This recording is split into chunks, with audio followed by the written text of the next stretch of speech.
Good morning, ladies and gentlemen. My name is Jim Meyer, broker associate at Remax Gold. Now you have a friend in the real estate business. I'm here with my good friend Jim Felipe for the Felipe Law Firm. And Jim, I've sent him a ton of business. None of those people have gone to jail, and I'm proud of that. And we have who do we have with us today, Jim?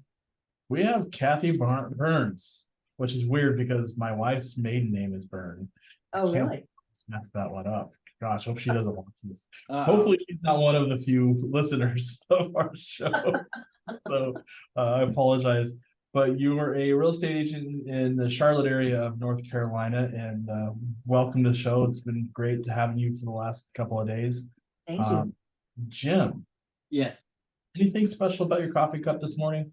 My coffee is so hot that the Department of Justice is bringing charges against it. So I'm scared to death right now that the FBI could be knocking on my door, but that's okay. Kathy, thank you so much. You sell real estate in North Carolina, particularly Charlotte and the area. So if somebody wanted to go and move to Charlotte, which is probably a great idea, a lot of people leaving California right now. I'm not blaming anyone, Gavin Newsom.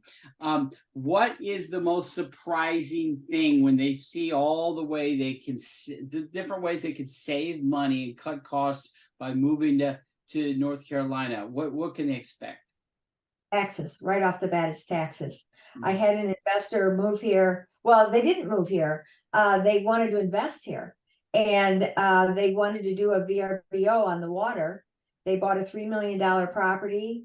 And when we were reviewing all the numbers, they were blown away with the taxes. They kept saying, is that a month? And I go, no, that's a year.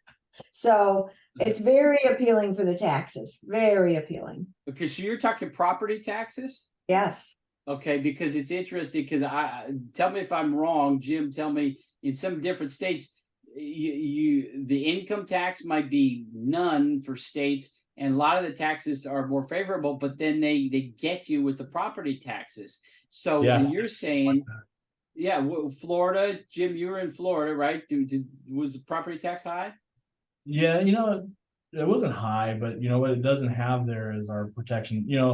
California has that Prop 13, which is special for us, where there's limits on how much the property tax can go up every year. And you go to another state that doesn't have that protection, it's a real big surprise when you get that reassessment in the mail when the market's going up really fast. You'll have, I think one year when I was in Florida, I think my taxes went up $1,000 just in that one. And so, you have to prepare for that. And, it could be quite a bit of a surprise, especially on a fixed income. So always good to have someone like Kathy to help you understand the tax situation and making sure you know what you're getting yourself into so you don't have any. And so when we calculate property tax in California, it's usually we'll say like 1.25%, and then like a brand new home will be a little higher because of the different assessments. But Kathy, what do you have a rule of thumb of when you guesstimate what someone's property taxes are going to be in North Carolina?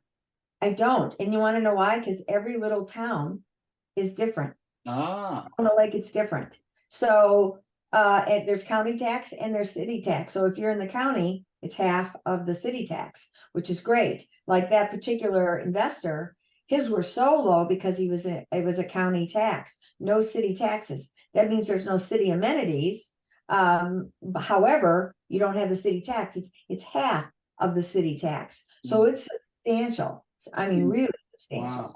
So, okay, so I think you've whetted a lot of people's appetite here. I'm going to have our friends call you, and I'm going to help them sell their house. You're going to help them buy a house. Jim's going to help them sue somebody. And everybody's going to be happy. Kathy, will you come back tomorrow for another exciting episode? I'd love to. Thanks, buddy. Thank you. Ladies and gentlemen, goodbye, and we're going to see you tomorrow.